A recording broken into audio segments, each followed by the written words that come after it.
Hello students, welcome to my YouTube channel physics vlog. आज के class में हम लोग इलेक्ट्रिक पोटेंशियल एनर्जी पढ़ेंगे due to electric dipole in uniform external field. आज का टॉपिक होगा इलेक्ट्रिक पोटेंशियल एनर्जी क्या होगा किसी इलेक्ट्रिक डायपोल का यूनिफॉर्म एक्सटर्नल फील्ड के अंतर्गत। किसी एक्सटर्नल फील्ड कोई इलेक्ट्रिक फील्ड है, उसके अंतर्गत किसी इलेक्ट्रिक डायपोल का इलेक्ट्रिक पोटेंशियल एनर्जी क्या होगा। आज के क्लास में हम इसको जानेंगे।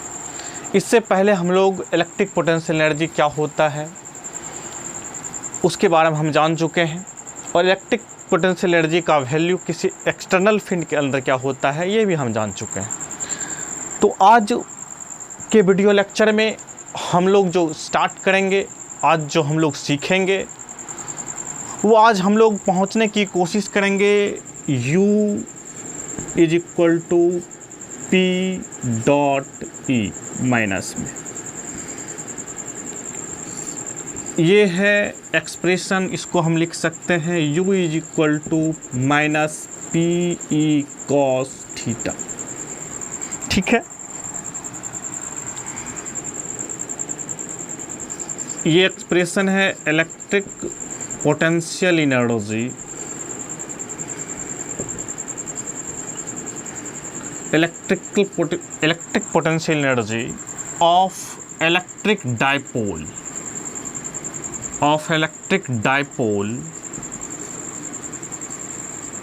in uniform external electric field।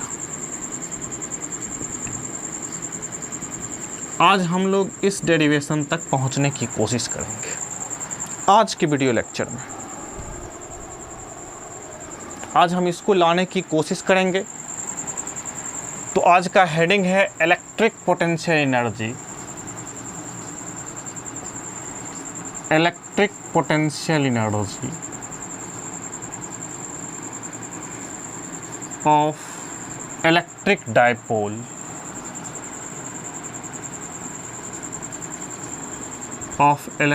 Dipole in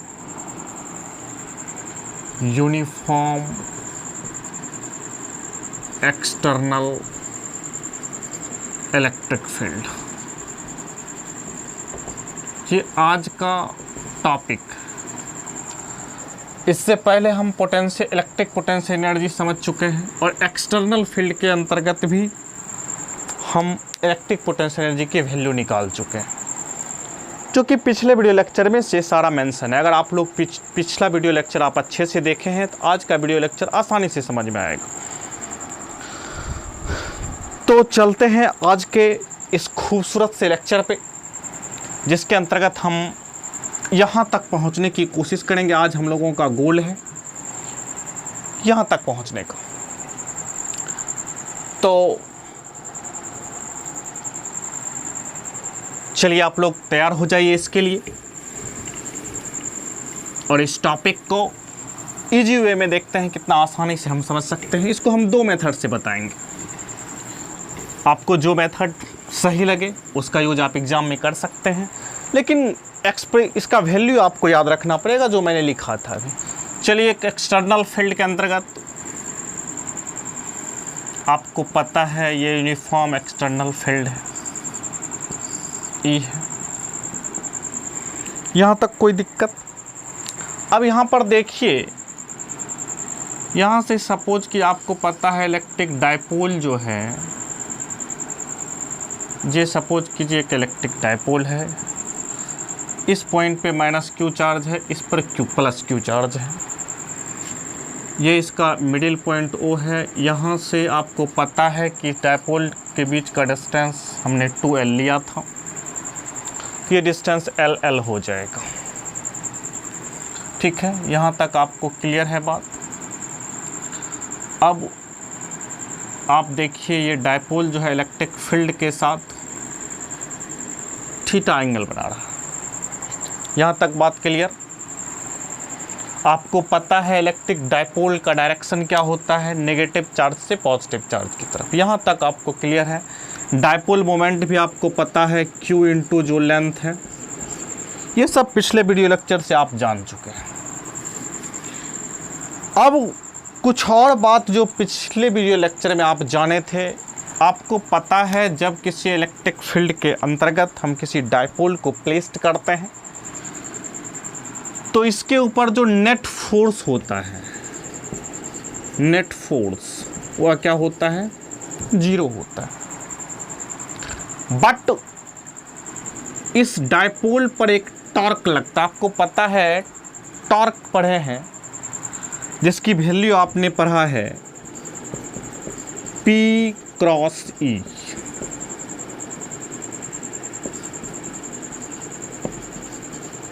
PE sine theta.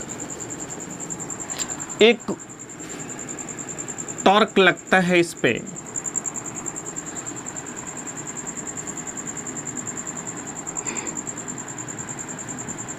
इधर फोर्स अगर लगा, एक टॉर्क लगता है और उस टॉर्क की वैल्यू ये होती है, क्लॉकवाइज में टॉर्क लगता है। किस वाइज में?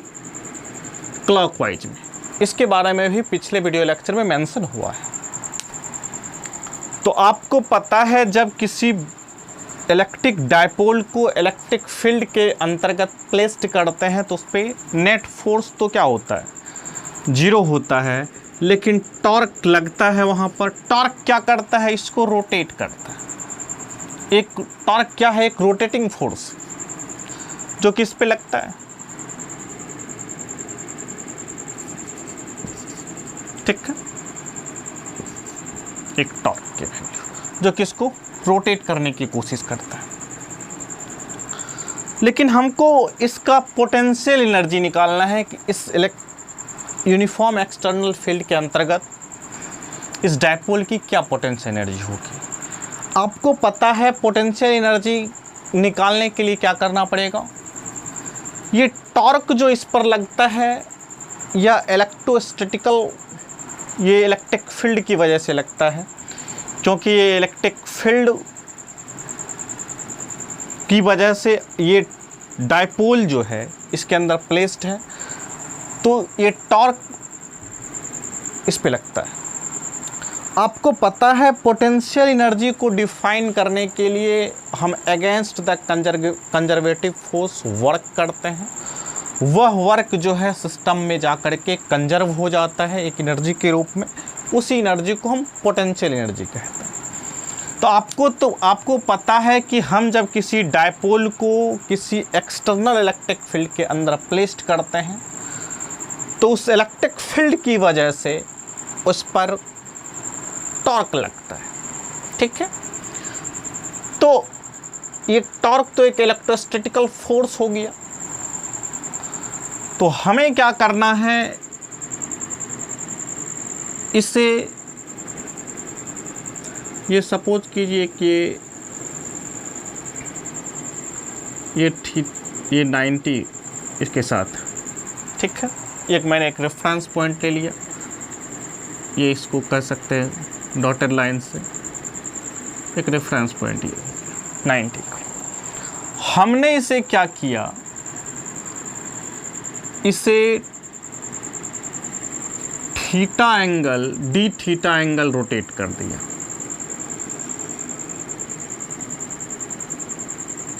इस डी थीटा एंगल रोटेट किया तो यह जो है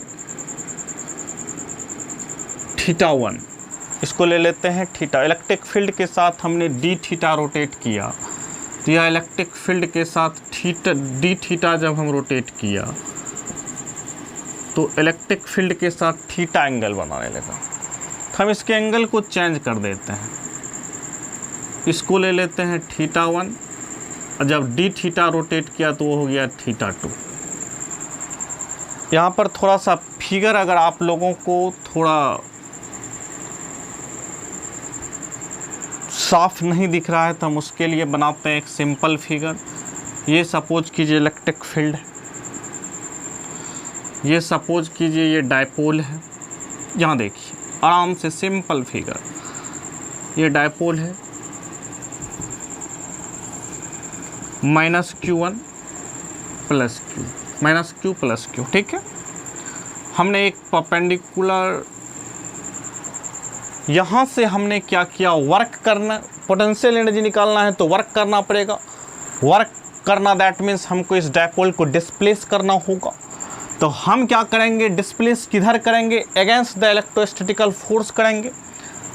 आपको पता है कि इस पर जो टॉर्क इधर की तरफ लग रहा है, एक टॉर्क जो लग रहा है क्लॉकवाइज में, तो वो टॉर्क इसको इधर रोटेट करने की कोशिश करेगा। तो हमें क्या करना है, अगेंस्ट द टॉर्क हम क्या करेंगे, इसको डिस्प्लेस करने की कोशिश की।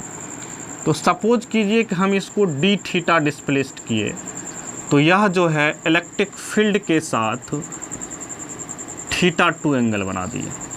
हमने डी थीटा डिस्प्लेस किया, छोटा सा डिस्प्लेसमेंट किया, छोटा सा डिस्प्लेसमेंट किया डी थीटा, तो वह जो है इलेक्ट्रिक फील्ड के साथ θ2 एंगल बना दिया।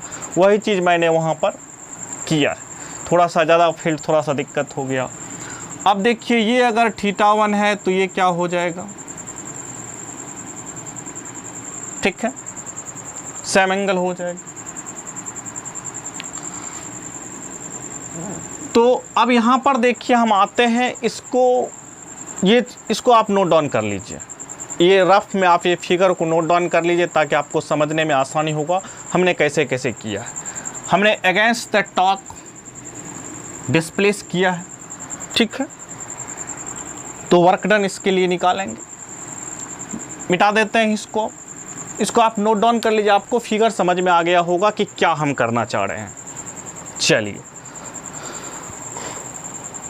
तो θ1 θ2 डी थीटा डिस्प्लेस किए, तो ये चीज़ें हो गई, ठीक। अब आप आइए, वी नो दैट यहाँ पर जो टॉर्क लगेगा वह क्या होगा, PE sin थीटा होगा। ये पिछले वीडियो लेक्चर में आप पढ़े हैं कि इस पे जो टॉर्क लगेगा वह PE sin थीटा होगा। यह होगा क्लॉकवाइज डायरेक्शन में, ठीक। यहाँ तक कोई दिक्कत?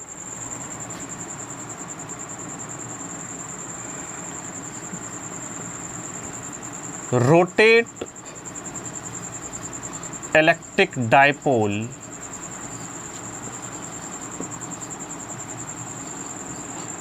Dipole from θ1 to θ2 against the torque। Rotate किए इलेक्ट्रिक डायपोल को फ्रॉम θ1 टू θ2, θ1 से θ2 against the torque, then work done by external agent. हमने इसको रोटेट करने के लिए, टॉर्क तो इधर लग रहा था लेकिन हम इस टॉर्क के अपोजिट इसको रोटेट किया एक्सटर्नल एजेंट के द्वारा। तो आपको पता है कि पोटेंशियल को डिफाइन करने के लिए हम एक्सटर्नल एजेंट के द्वारा ही अगेंस्ट द इलेक्ट्रोस्टैटिकल फोर्स वर्क करते हैं। तो हमने जो वर्क किया, W इज इक्वल टू लिखेंगे फोर्स यहाँ पर टॉ है, इनटू कितना डिस्प्लेस किया, डी थीटा। समझ में आ रहा है? तो टॉ का वैल्यू क्या है, PE sin theta D theta. छोटा सा डिस्प्लेस किया तो DW इक्वल टू कह सकते हैं टॉ डी थीटा। तो DW इक्वल टू हो जाएगा PE sin theta D theta. अब हमने इसको डिस्प्लेस किया कहाँ से कहाँ तक, θ1 से θ2 तक। θ1 से θ2 तक इसको डिस्प्लेस किया, इंटीग्रेशन ऑफ DW किया, कहाँ से कहाँ तक, θ1 से θ2 तक इसको डिस्प्लेस किया। हमें वर्क डन निकालना पड़ेगा, P sin θ d θ। ठीक है, कहाँ से कहाँ तक, θ1 से θ2 तक। आप यहाँ पे वर्क डन कहिए या फिर पोटेंशियल एनर्जी कहिए, बात बराबर है। ठीक है, तो हम यहाँ पर du ही लिखते हैं तो ज़्यादा अच्छा होगा। du कहाँ से कहाँ तक, θ1 से θ2 तक। यहाँ तक कोई दिक्कत? इसको कह सकते हैं u कहाँ से कहाँ तक, θ1 से θ2 तक। कोई दिक्कत? Is equal to constant term को बाहर कर लेते हैं, साइन थीटा का इंटीग्रेशन होगा minus cos theta. Minus cos theta कहाँ से कहाँ तक, θ1 से θ2 तक। मैंने इसको कांस्टेंट टर्म था p, इसको बाहर कर लिए, साइन थीटा का इंटीग्रेशन किए, साइन थीटा का इंटीग्रेशन हुआ माइनस कॉस थीटा कहाँ से कहाँ तक, θ1 से θ2 तक। अब हम इसमें भी इसको लिख सकते हैं u θ2 minus u θ1 is equal to minus PE cos θ2 upper limit minus lower limit cos θ1, cos θ2 minus cos θ1 upper limit minus lower limit. ठीक है, तो ये चीज़ें हो गया u θ2 माइनस u θ1, कॉस θ2 से कॉस θ1, तो ये चीज़ें हैं। अब यहाँ पर देखिए,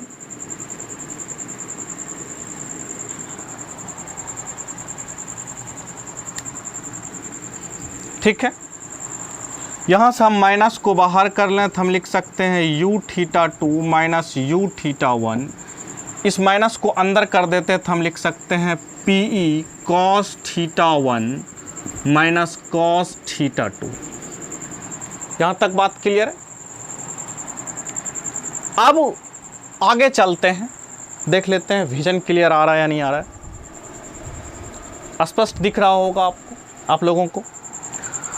अब देखिए यहाँ पर हमें क्या करना है, पोटेंशियल एनर्जी निकालना है।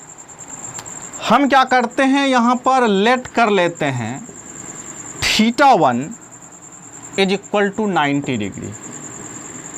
अब θ1 को 90 डिग्री ले लिए। सपोज कीजिए θ1 को हम क्या किए, यहाँ से ये इलेक्ट्रिक फील्ड है, ये इलेक्ट्रिक डायपोल है, माइनस q प्लस q, ये θ1 ले लिए। अब मान लिया जाए ये इलेक्ट्रिक फील्ड का, ये इलेक्ट्रिक फील्ड है, ये θ1। ठीक है, तो यहाँ पर जब θ1 90 डिग्री लेंगे तो u θ1 जो होगा, potential energy 90 degree, electric field और इलेक्ट्रिक डायपोल के बीच का एंगल कितना है, 90 है, तो उस समय पे क्या होगा, u θ1 0 होगा। वहाँ पर पोटेंशियल एनर्जी की वैल्यू क्या होगी, 0 होगी। तो हम कह सकते हैं कि u θ1 0 हो जाएगा। यहाँ से हम कह सकते, इसको समझ गए होंगे। लेट हमने क्या किया, θ1 को 90 डिग्री ले लिया तो u θ1 क्या हो गया, 0 हो गया। तो अब हम यहाँ से कह सकते हैं इस इक्वेशन से u θ1 u θ2 नीचे वाला को देखिए, माइनस ये तो 0 हो जाएगा, हटा देते हैं इसको, माइनस PE हो गया ये cos θ1, cos 90 हो जाएगा θ1 के स्थान पे। cos 90 क्या होता है, 0 होता है, तो हम क्या लिखेंगे, माइनस cos θ2, तो PE इंटू माइनस cos θ2, यानी कि हो जाएगा u θ2 is equal to minus PE cos θ2। Potential energy का जो वैल्यू होगा वह माइनस PE cos θ2 होगा। समझ में आ रहा है? तो मैंने क्या किया कि पोटेंशियल एनर्जी निकालना था due to electric dipole. Potential energy निकालना था इलेक्ट्रिक डायपोल का। एक्सटर्नल इलेक्ट्रिक फील्ड के अंदर हमने क्या किया, ई एक uniform electric field, E uniform electric field के अंदर हमने प्लेस किया इलेक्ट्रिक डायपोल को। डायपोल जो है इलेक्ट्रिक फील्ड के साथ थीटा एंगल बना था। Electric dipole makes θ1 angle with electric field. Okay, तो हमने क्या किया, जब आप इलेक्ट्रिक फील्ड के अंदर किसी डायपोल को प्लेस कीजिएगा तो आपको पता है कि उस पर टॉर्क लगता है, जो कि पिछले वीडियो लेक्चर में आप जाने हैं। उस टॉर्क की वैल्यू क्या होती है, P क्रॉस E होता है, जिसको आप PE साइन थीटा लिखते हैं। तो टॉर्क किस डायरेक्शन में लगता है, क्लॉकवाइज डायरेक्शन में लगता है। यहाँ तक बात क्लियर है। लेकिन हमको क्या निकालना है, पोटेंशियल एनर्जी निकालना है। पोटेंशियल एनर्जी निकालने का प्रोसीजर क्या है, पोटेंशियल एनर्जी निकालने का प्रोसीजर ये है कि कंजर्वेटिव फोर्स के अगेंस्ट हम work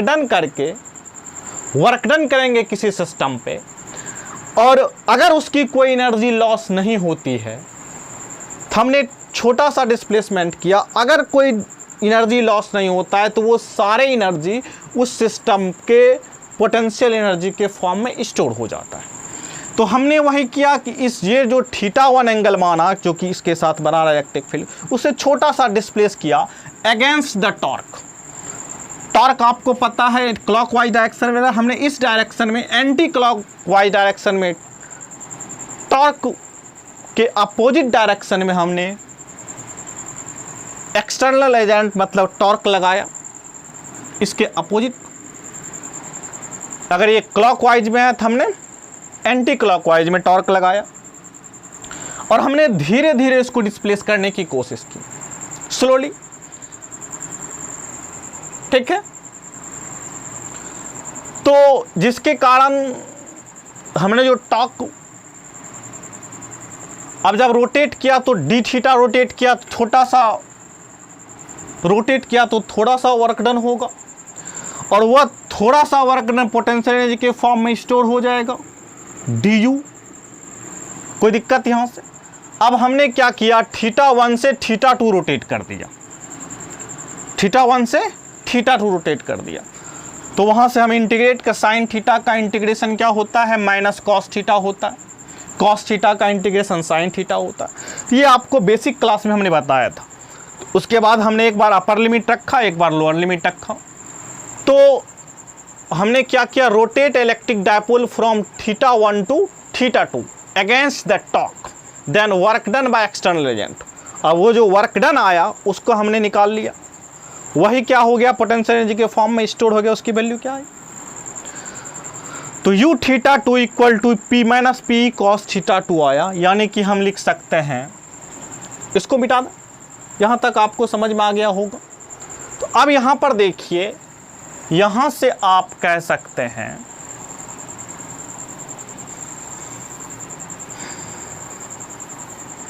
u θ2,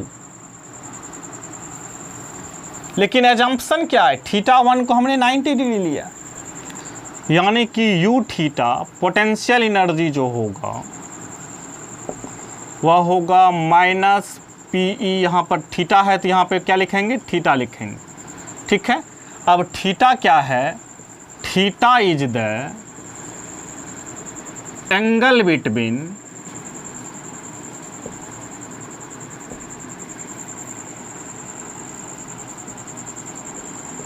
electric field and dipole. Theta क्या है, एंगल बिट, वहां पर भी थीटा यही था जब हम टॉर्क निकाल लेते। तो थीटा की वैल्यू, इसी को हम लिख सकते हैं u थीटा। अब P cos थीटा को लिख सकते हैं, आपको पता है डॉट प्रोडक्ट में P डॉट E। ये हमारा एक्सप्रेशन हो गया।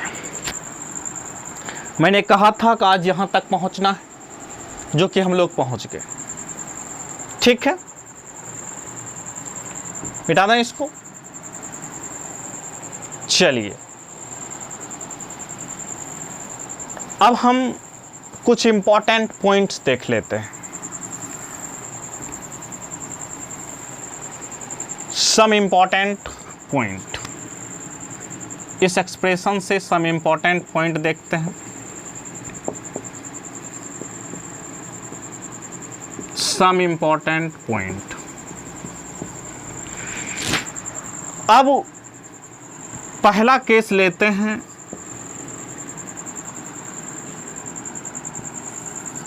ये अब छोटा सा फिगर बनाते हैं, ठीक है, बस सिंपल सा। ये θ1 थीटा इक्वल टू 0 है, यानी कि इलेक्ट्रिक फील्ड और इलेक्ट्रिक डाइपोल दोनों जो है सेम डायरेक्शन में।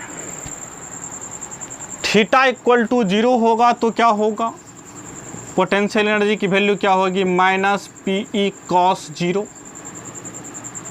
यानी कि माइनस पीई हो जाएगा, माइनस पीई हो जाएगा।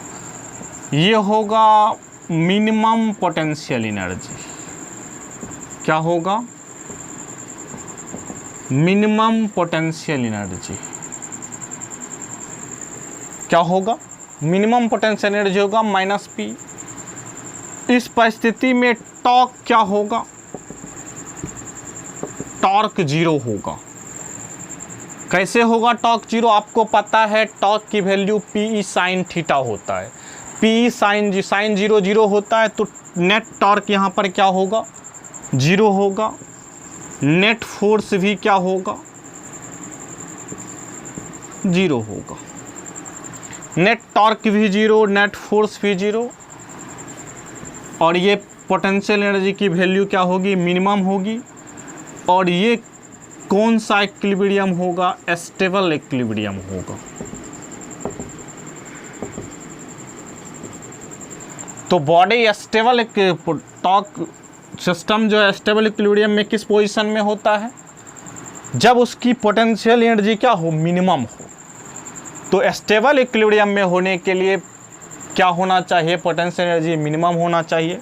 तो जब थीटा 0 होगा तो पोटेंशियल एनर्जी की वैल्यू, आपको ऑब्जेक्टिव क्वेश्चंस में आ सकते हैं, पोटेंशियल एनर्जी की वैल्यू क्या होगा, माइनस पी होगा, जो कि मिनिमम पोटेंशियल एनर्जी होगा। और इस कंडीशन में स्टेबल इक्विलिब्रियम में होगा। और उस समय क्या होगा, नेट टॉर्क क्या होगा, 0 होगा। और नेट फोर्स तो आपको पता है कि 0 होता है, ठीक है, कोई दिक्कत यहाँ पर। Net force 0, net torque 0। अब दूसरा केस देखते हैं।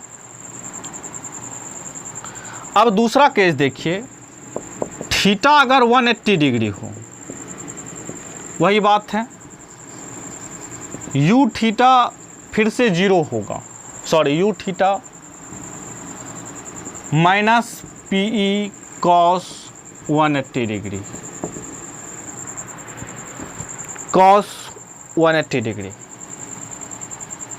कॉस 180 डिग्री क्या होगा, -1 होगा। तो माइनस पीई गुना -1 क्या हो जाएगा, पी हो जाएगा। ये क्या हो गया, मैक्सिमम पोटेंशियल एनर्जी हो गई,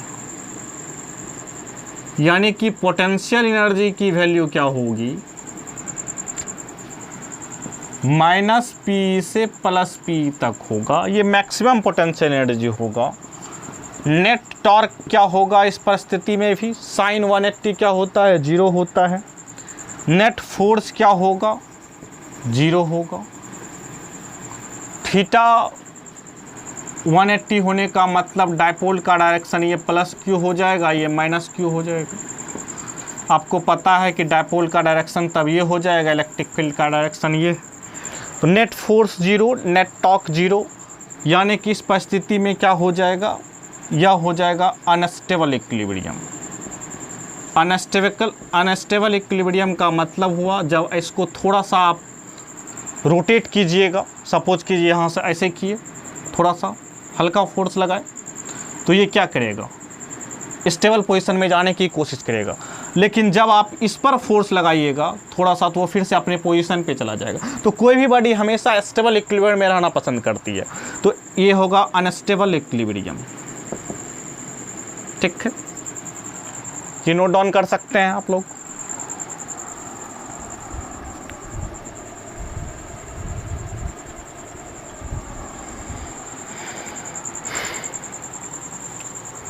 मिटा दें। तीसरा केस देखते हैं।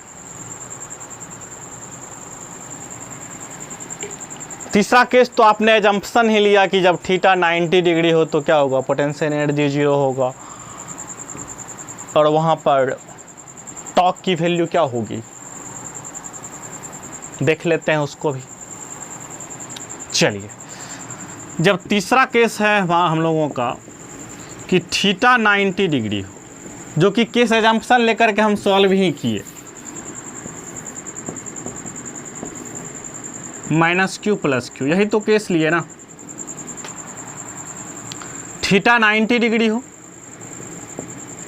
तब यू थीटा क्या हो जाएगा, पी कॉस 90।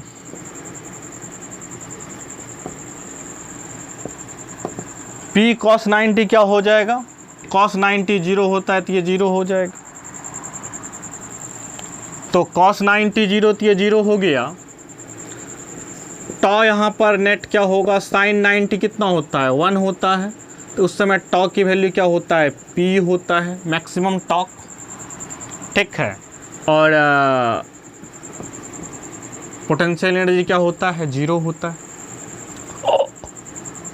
चलिए, और नेट फोर्स क्या होता है, जीरो होता है। तो ये मैक्सिमम टॉर्क होगा पी का।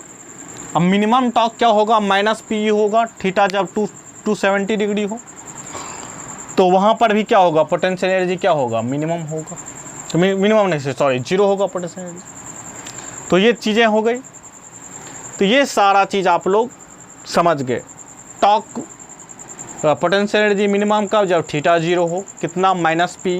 मैक्सिमम कब, जब थीटा 180 डिग्री हो, कितना, पी।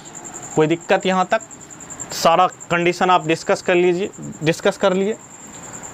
तो ये सारा चीज़ था। चलिए, यहाँ तक आप समझ गए होंगे और ये चीज़ें आप आराम से इजी वे में ड्राइव कर सकते हैं। चलिए, ये मेथड्स आप भूल गए, हालांकि इम्पॉर्टेंट मेथड यही है, इसी से जनरली प्रूव किया जाता है एनसीईआरटी। आपके बहुत सारे बुक में ये मेथड्स मिलेंगे पोटेंशियल एनर्जी को। लेकिन हम एक दूसरा मेथड पे चलते हैं, जो कि अगर आप पिछला वीडियो लेक्चर देखे होंगे तो आसानी से वो मेथड समझ में आ जाएगा जो हम बताने की कोशिश कर रहे हैं। विदाउट टॉर्क का हम इसको निकाल देंगे, हेडिंग यही रहेगा, मेथड क्या होंगे, सेकंड होंगे। चलिए, इस बात को देखने की कोशिश करते हैं।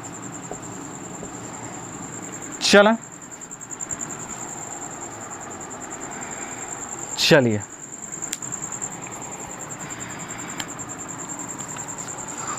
सपोज कीजिए ये क्या है, इलेक्ट्रिक फील्ड है। एक ही बनाते हैं, बार बार लाइन खींचे, फिगर कचरा हो जाता है। तो आप समझ गए होंगे कि यूनिफॉर्म इलेक्ट्रिक फील्ड है। और ये सपोज कीजिए कि माइनस क्यू प्लस क्यू, ये थीटा। यहाँ तक कोई दिक्कत किसी को?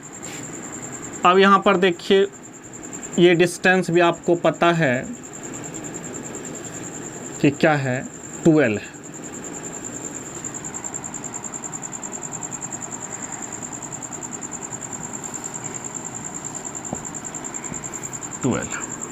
कोई दिक्कत? तो डायपोल तो पता चल गया। अब हम इस बात को समझते हैं। ये सपोज कीजिए एक इलेक्ट्रिक फील्ड है।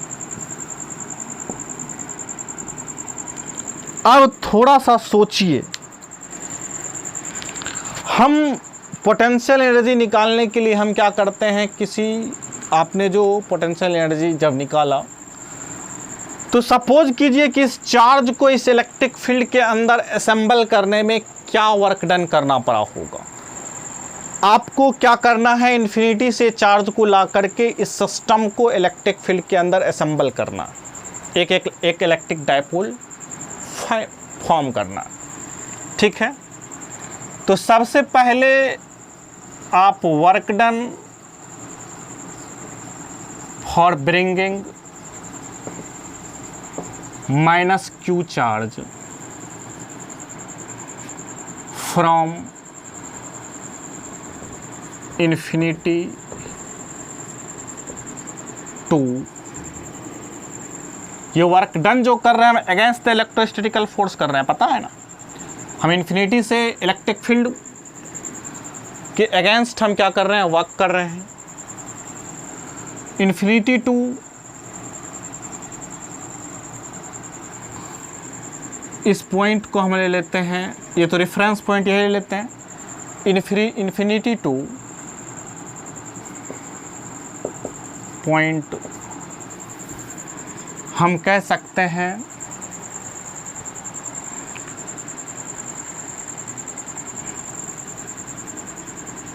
इन्फिनिटी टू, इसको हम कुछ इसको ऑरिजिन ले लेते हैं, तो ऑरिजिन से नीचे क्या हो जाएगा -l कह सकते हैं और ऊपर को +l ले लेंगे, कोई दिक्कत। तो ऑरिजिन से नीचे को इन्फिनिटी टू पॉइंट -l, ठीक है। तो यानी कि हम वर्क डन को लिखेंगे W कहिए, W1 कहिए सपोज कीजिए, इसी को हम कह सकते हैं Q जो चार्ज है, नेगेटिव चार्ज है, -Q इनटू इस इलेक्ट्रिक फील्ड की वजह से, जिस चार्ज की वजह से ये एक्सटर्नल इलेक्ट्रिक फील्ड है, उसकी वजह से इस पॉइंट पर पोटेंशियल, याद कीजिए V -L हो जाएगा ना। अब यहाँ पर आइए, ये थीटा है तो ये थीटा हो जाएगा। अब हम अगर इसको लिखना चाहें W1 को -Q इनटू, अब इसको भी इलेक्ट्रिक फील्ड और पोटेंशियल के बीच का रिलेशन क्या होता है, यानी कि हम कह सकते हैं V इक्वल टू, आपको पता है E.R होता है, यहाँ पे R का स्थान पे L है, E.L होगा, यानी कि EL cos थीटा।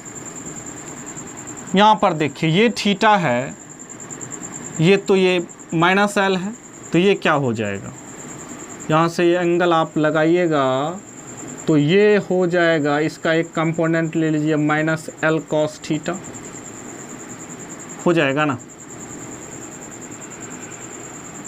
होगा -L cos थीटा। ये ऑरिजिन है तो ये हो जाएगा -L cos थीटा। तो यानी कि -Q इंटू VL की वैल्यू E लिखेंगे इंटू -L cos थीटा, ठीक है, कोई दिक्कत यहाँ पर। अब देखिए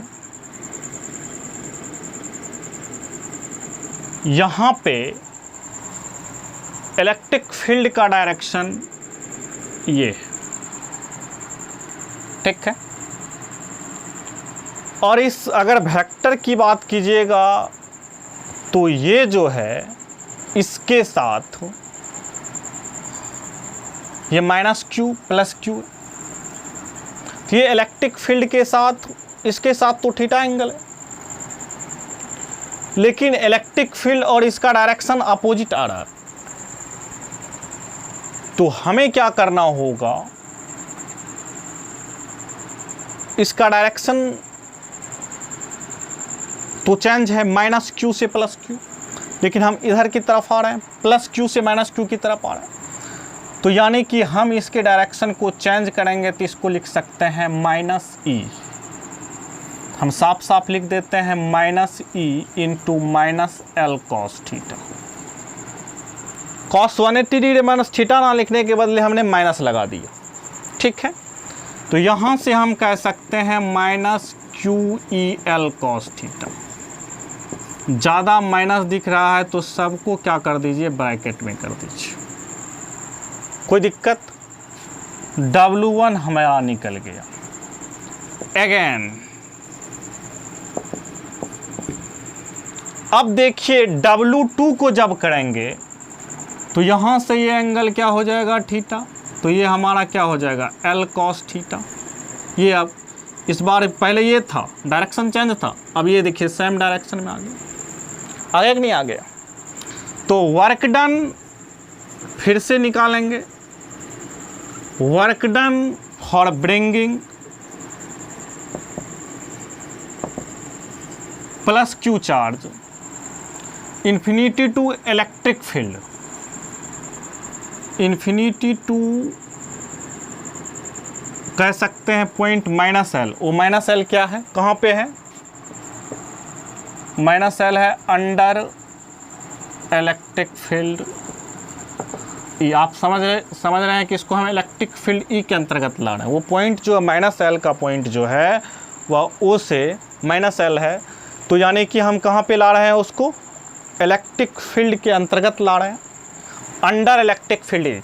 ठीक है, तो work done in bringing plus Q charge को अब ला रहे हैं फ्रॉम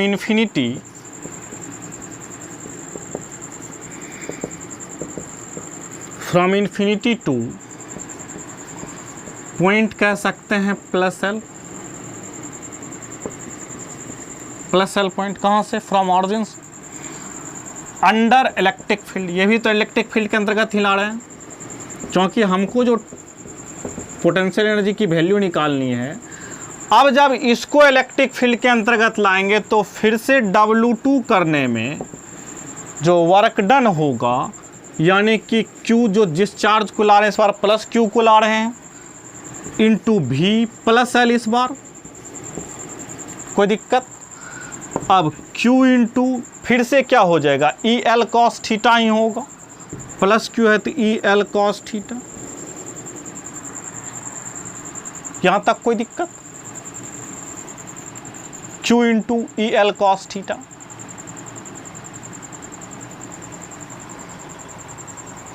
यहाँ पे थोड़ा सा मिस्टेक हो गया है, यहाँ पर V का वैल्यू माइनस ER होता है, तो माइनस EL cos थीटा होगा ये। ठीक है, माइनस आपको relation between electric field and potential जो होता है माइनस ER होता है, तो वो माइनस है, सॉरी, तो माइनस E इंटू ये सारा चीज़ हो जाएगा। तो यहाँ पर माइनस Q इंटू VL हो जाएगा, मिस्टेक हो गया था। इलेक्ट्रिक फील्ड और इलेक्ट्रिक पोटेंशियल के बीच का रिलेशन होता है, आप पढ़े होंगे, V equal to minus E dot R।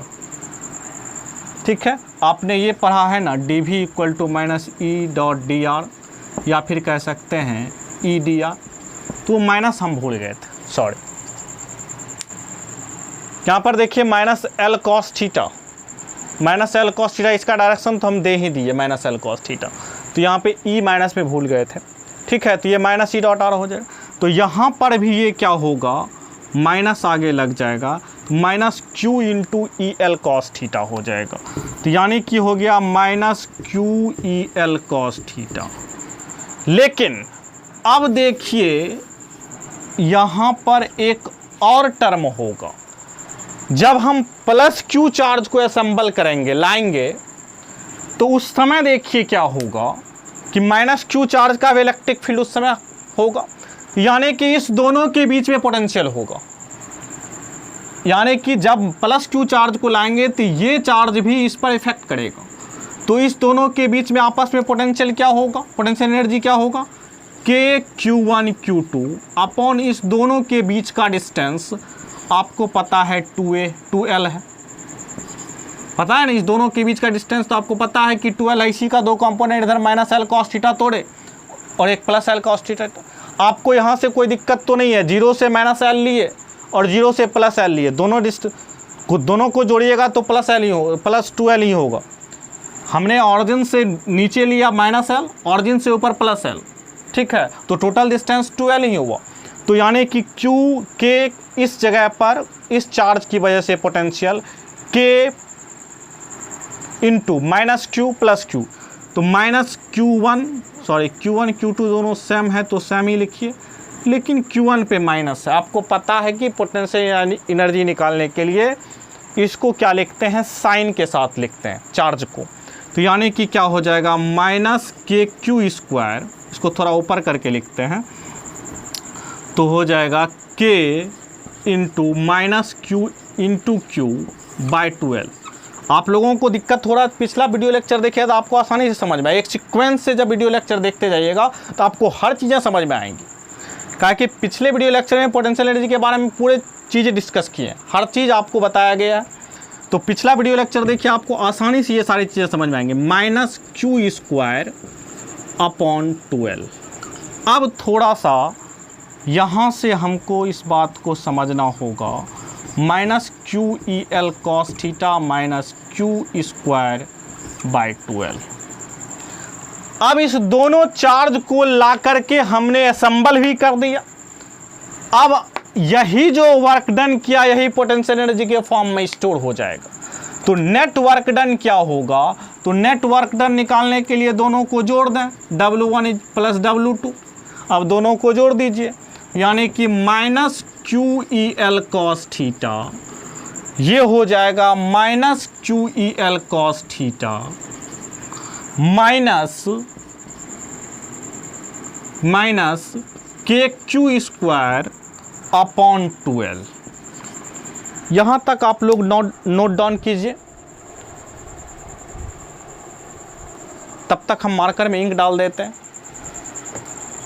उसके बाद आगे चलते हैं।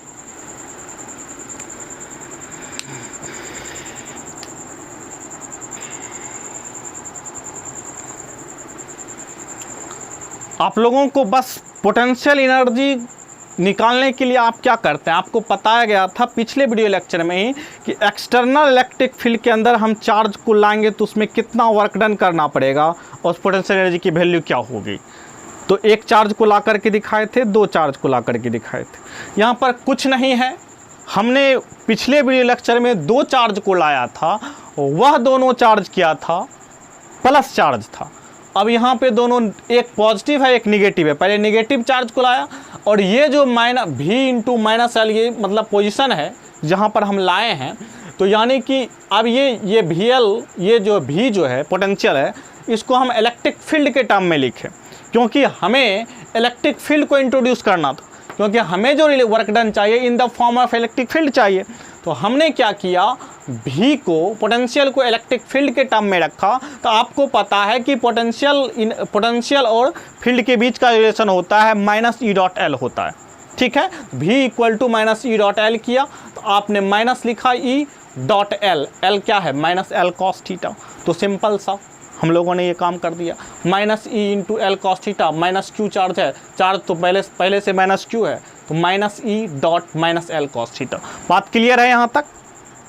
उसके बाद प्लस के लिए वही minus Q into V L हो गया।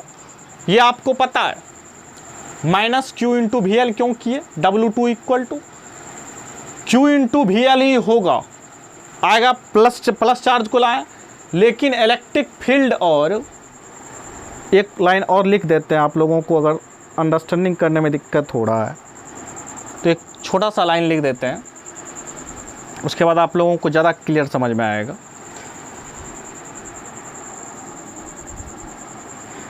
आप लोगों को ये समझ में दिक्कत हो रहा होगा कि ये माइनस कहाँ से आ गया। थोड़ा सा एक स्टेप यहाँ पे आगे कर दिए हैं, चलिए देखते हैं।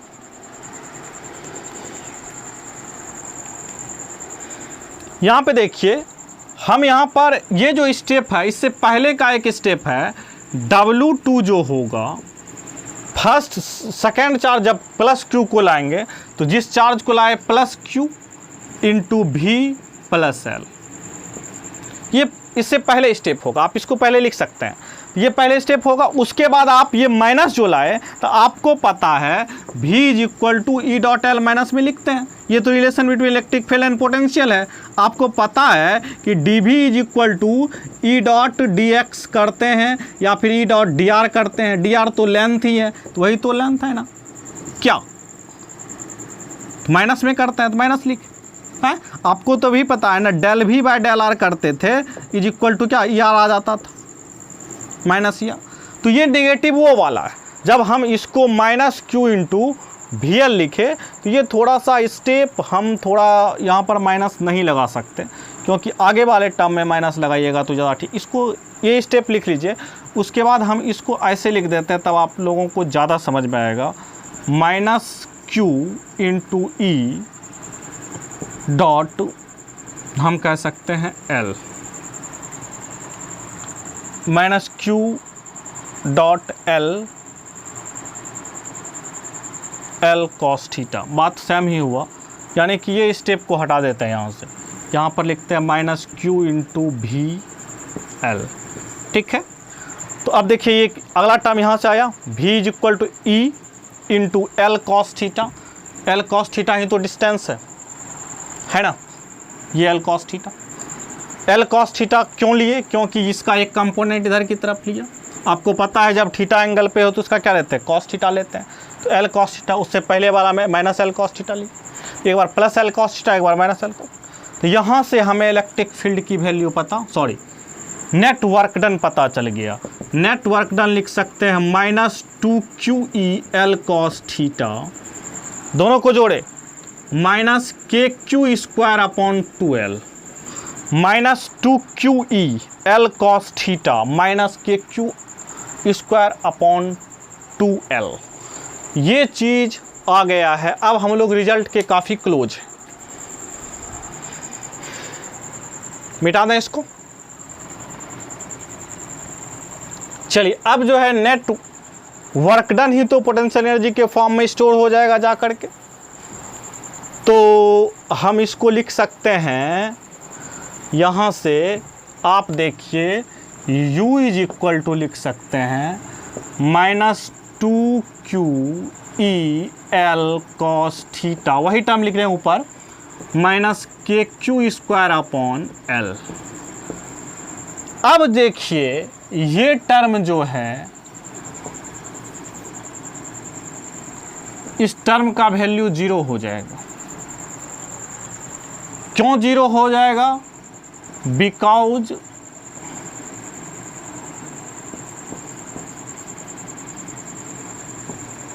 This is constant term.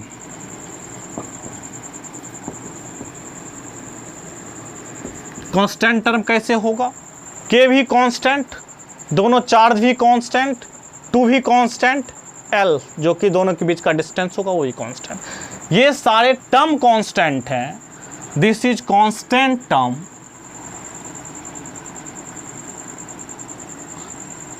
And constant term is insufficient, insignificant का ये for potential energy. Potential energy के लिए क्या होता है, अब देखिए क्यों इसको इनसिग्निफिकेंट कहे। आपको पता है कि पोटेंशियल एनर्जी थीटा पर डिपेंडेंट है और ये कांस्टेंट टर्म है, तो कांस्टेंट टर्म क्या हो जाएगा, उसकी वैल्यू क्या हो जाएगी, 0 हो जाएगी, क्योंकि कांस्टेंट टर्म है और ये कांस्टेंट टर्म इनसिग्निफिकेंट होता है फॉर पोटेंशियल एनर्जी। क्यों, इसका रीजन है कि डिफरेंशिएशन जो होता है कांस्टेंट टर्म का क्या होता है, वह 0 होता है। तो इसीलिए ये क्या हो गया, ये इनसिग्निफिकेंट हो गया। अब आपको पता चल रहा होगा कि वहाँ पर भी हमने थीटा 90 लेकर के, आपको जो पता है कि पोटेंशियल एनर्जी जो डिफाइन किए हैं वह एक एजम्पशन पर किए हैं। वो एजम्पशन क्या है, थीटा 90 डिग्री लेकर के आपने पी डॉट ई लाया था, वहाँ पर भी 2 टर्म आए थे, एक टर्म को आपने 90 करके 0 कर दिया।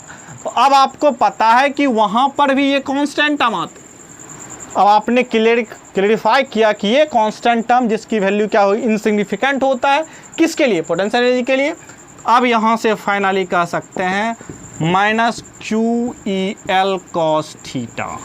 अब आपको पता है, इसको सजा करके लिखें तो माइनस लिख सकते हैं Q into 2L E cos theta लिख सकते हैं। Q इंटू 2L को क्या लिखते हैं पता है, P minus PE cos theta हो जाएगा, यानी कि -P डॉट E। देखिए वही टर्म फिर से आ गया। आपको पता है थीटा क्या है, angle between P and E। Theta is the angle between P vector and E vector. उम्मीद है आपको ये दोनों डेरिवेशन समझ में आए होंगे। दोनों में से आप किसी तरह से ड्राइव कर सकते हैं, कोई दिक्कत नहीं है, कोई दिक्कत नहीं है।